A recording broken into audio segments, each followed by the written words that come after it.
This is the Giraffes Don't Eat Steak podcast, a show that brings you marketing stories, tips, hints, and much more. A treat for those who want to succeed in business or marketers who just want to learn. I've got an interesting subject to talk about today. Go for it.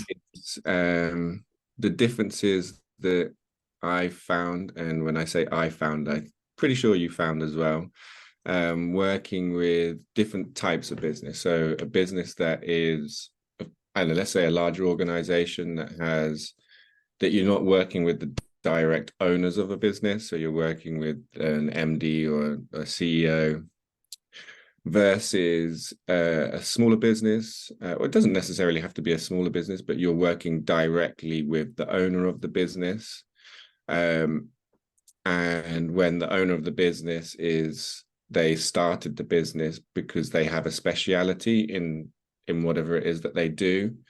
And the differences between those two, and the challenges you face in either or of them.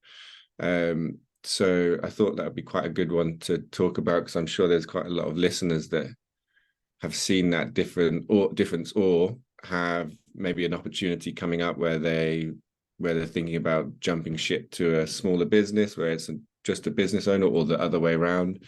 And we could maybe give some good insights into that. Yeah, I think that's really good. So where shall we start? The owner-run business, right? Yeah. that one took me by, because I started off my career, and obviously you did as well, in corporate, the larger organization. So moving to a small business was different, but it also comes with some really amazing upside that you don't normally see in the corporate. I'd say, so from the straight away, the thing that I absolutely love that I've found working with business owners is the lack of red tape, or I'd say, or less red tape, and the ability to move things forward. Speed and decision making, right? Speed and decision making, exactly. Which for marketing particularly is really, really important. Especially because we have, it depends on the goals of the projects you're doing on, but a lot of the time they're time sensitive. Absolutely. And we've had many experiences before where we've missed out. Yep, missed the bus. Yeah, we completely missed the bus. So that's a really nice angle of have you found that quite a lot recently in some of your workings with smaller businesses? Yeah, no, definitely. I think that is the upside is they can make the decision on budget, on go for it, on yes or no, quite quickly. If you present your case well, you can get the support you need to move forward. And an interesting one, though, and actually I was talking to a friend about this morning, is him and I worked together with a client last year, him on the sales side and me on marketing. And when we were with a client, owner-run business, when we were with him, he got what we were saying, the marketing direction. We were doing a rebrand. He was nodding. We were all on the same page. And then the next day when we had a meeting, he'd backtracked completely, like, oh no, not sure about this direction. And we were actually at that point trying to choose a new name, like, and then rebrand is always sensitive for an owner-run business, especially if the name was theirs initially. And you can have all the right reasons to rebrand, but it's really hard. And this went on for months. For months, we would get to the right strategic direction based on the target market, and he would be yes, yes, yes. And then next day, no, no, no. And we couldn't understand it until it must have been like 3 months in that we realized his wife was as much a part of the business, even though her name wasn't on the door. And every night he would go home and give her an update, and she was the one that was not on board. And so we wasted, and I this is me. No, I should have realized this, because there was another decision maker in play that we didn't realize. And only once we started bringing her into the meetings and into the discussions did we actually start moving forward. So that's an interesting one with an owner-run business, is you need to understand the dynamics fully, because there could be a silent partner that actually is pulling the strings that you don't know, right? Yeah. And yeah, I was actually talking about this morning with my friend Terence, because it threw us. We wasted 3 months. And we couldn't understand what was going on. Like, no, but you said yes yesterday. Yeah. And those silent partners aren't always obvious. Like Yeah. you said, in this case, it was the wife. I've experienced where it's like another marketing friend, Yes, like or an advisor, a advisor, mentor. You don't know, right? or just the guy down the pub, The which pub is the guy. which is the most terrifying one, probably. Yeah. Well, we've had, and you must remember this, we've had, my friend said that we should be on Facebook. Do you remember those conversations? Like, your friend. Okay. Yeah. Even the mum. Oh, yeah, my mom said, yeah. My mum said, he's like, hang on, but you're just over 60 years old yourself, and you're taking business and marketing. Look, sorry, I shouldn't say that. Don't knock the mum. She could be Don't knock the awesome. mum. I'm just saying, there's nothing wrong with it. It's just something I did not expect at all. Absolutely. The other angle I found, so outside this, or maybe it's like the internal silent partner of a business owner, and as well, being a business owner, we lack confidence sometimes, because it's our business, it's our baby, it's like us on the line. I think that plays a big factor as well.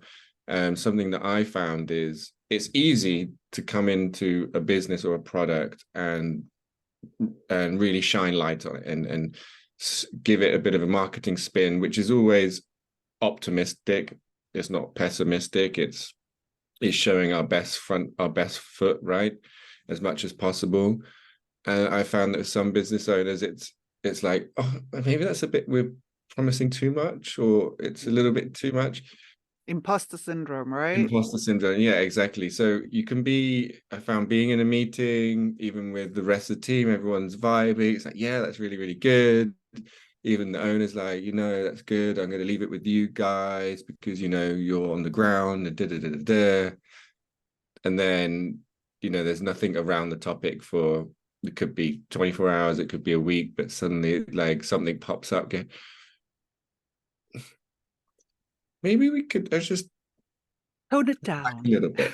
Tone it down a little bit. Tone it down. Yeah, exactly. And then it's like, let's just, not, if anything, let's under promise, because I'd rather over promise. And I understand that completely. And it is a fine balance, because as marketers, we cannot over promise. We shouldn't over promise. We shouldn't, yeah. We absolutely shouldn't. But we shouldn't under promise as well.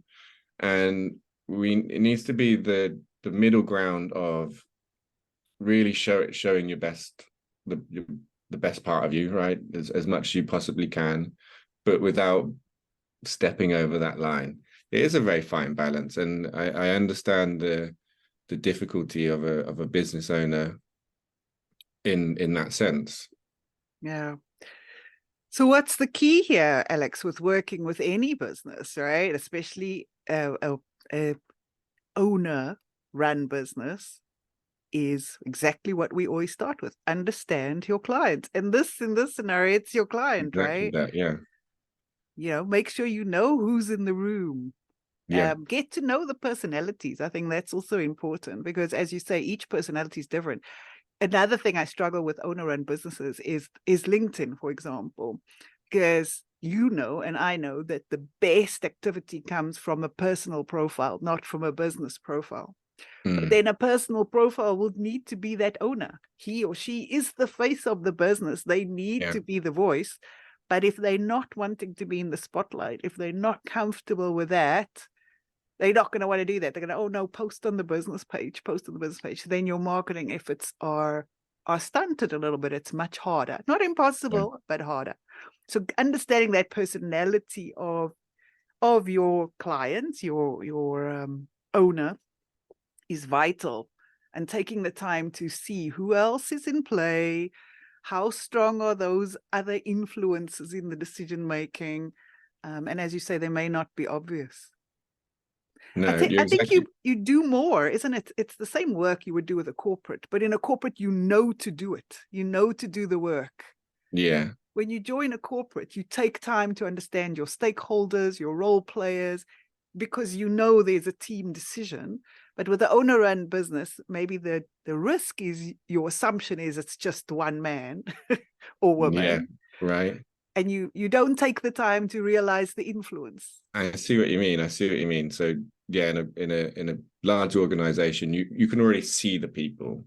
You can see the influencers. You can see the CFO, the COO who Yeah. might be influencing the CMO or the CEO or something like that, and it's plain to see where it could be, or not necessarily plain to see, but you can see the people who are around. But Yeah, there's a org structure, right? There's an org yeah, chart that helps you, and yeah, with a smaller business, it's a not an official org structure, but there's no, still an exactly. org structure, right? So that there is an element of personally getting to know them, and just trying to think how that can influence any decisions and being aware of any decisions that are coming back, and taking a moment to think, where from the time you've spent with the person when they're speaking to you normally in a meeting, does what they've just said, does that kind of align with the normal things they say to you in Yeah. person? If not, maybe it's an outside influence.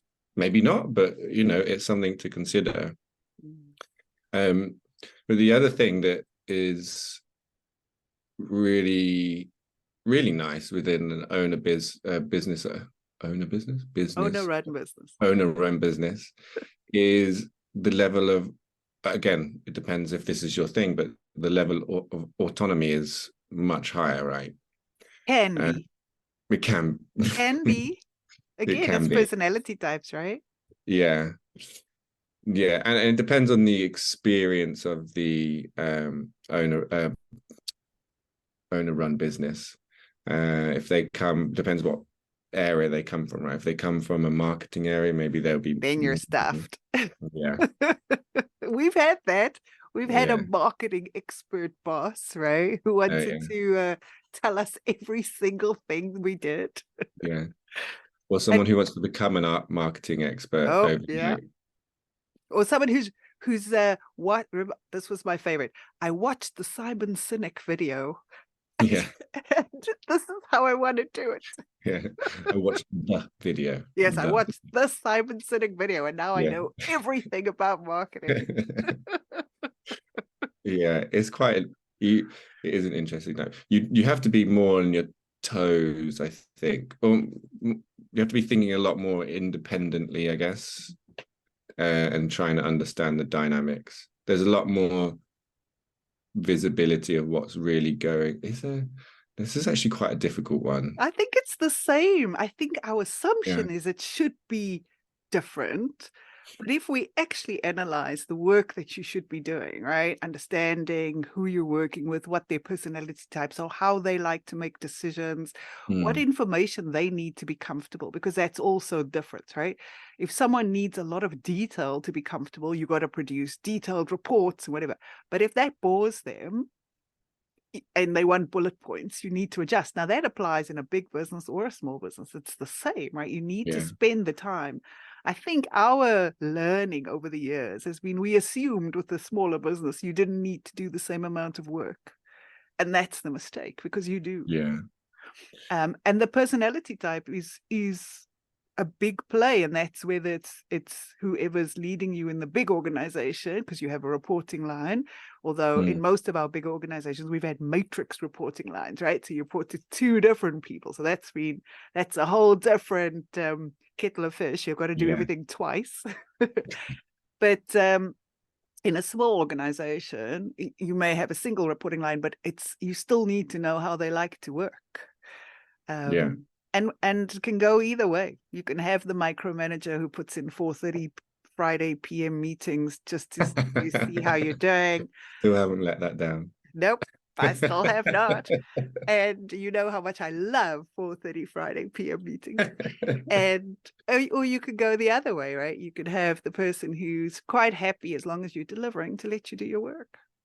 Yeah, that's true. And again, it also depends what you like, because some people like to be micromanaged. Some people like to be more autonomous. So And it's yeah, task dependent, right? yeah. Sometimes you've done a task 50,000 times in your sleep, so you don't need a lot of help on that. But sometimes it's the first time, even in marketing, right? If I had to do a TikTok video today, guess what? I've never done a TikTok video, so I probably would like some little bit of support Yeah, on that's getting true. that done. But if you That is ask me true. to do a LinkedIn ad, I've done those, so definitely Yeah. don't need someone to tell me where to click buttons on that. Yeah. Yeah, exactly. And I think also working in the smaller businesses, you have to be prepared to do stuff that you've not done before, or you've previously handed out to someone else to work on. Because it often, not always, of course, but the resource can be fewer or less. I don't know. There could be less resource available to you. Yeah. So you may spend time doing things that you haven't done for a few years, because in corporate you had a larger team, someone who could take those parts. Absolutely. Yeah, that is a big difference. Yeah. And you might also have to start building, almost run your department as you, almost like you are a business owner, because sometimes you need to start building your own network of people once you do start getting some maybe financial resource to support you in terms of finding designers, web designers, copywriters, and such like that. Building that network, it also is tough. It's not easy, because it's hard to find the people that you work well with, that produce And that can deliver. and deliver on time and to the quality that you desire. Absolutely. Yeah. And then if we switch to the bigger organization, because there are pluses, we've made it sound like it's horrible now, but if there are pluses to bigger organizations, Of course. and one of them is the resource, right? Yeah. You tend to have a different copywriter or graphic designer or people on call. You have, and for me, this is a big one, an IT department that can help you when your tech doesn't work. Or when you need Exactly. to figure out how to use the printer. Yeah. You have these compliance team that take the flak and for signing off stuff, so the risk's not totally on you to No, get it right. exactly. There's a lot more to fall back on in a larger organization, because you're building your campaigns and everything actually with an army around you of people who have helped and had checked over things or whatever it is. You've got support going up, and that it's comfortable. And I also like the camaraderie. Yeah. The teamwork, the let's go for lunch together, the Yeah. laughter over mistakes. Yeah. There's a The 4:30 camaraderie there. beers instead of the 4:30 meeting. Yes, well, maybe cosmopolitans, not beers, but Cosmopolitan. yes, those. That's pretty cool. Yeah. So that's a different animal, right? Yeah. And well, we lucked out, but lots of work trips, business trips.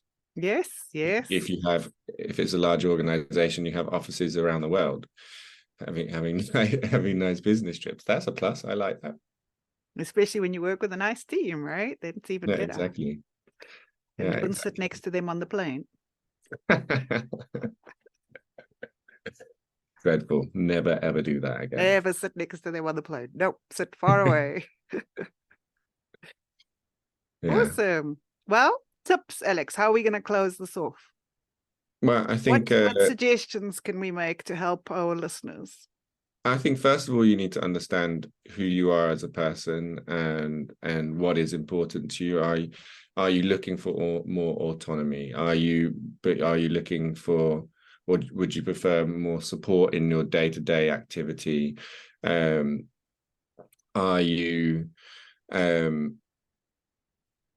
you willing to do things that you don't normally have to do, or would you rather spend more time stick to your on it. knitting. Yeah, stick to exactly what you like doing. And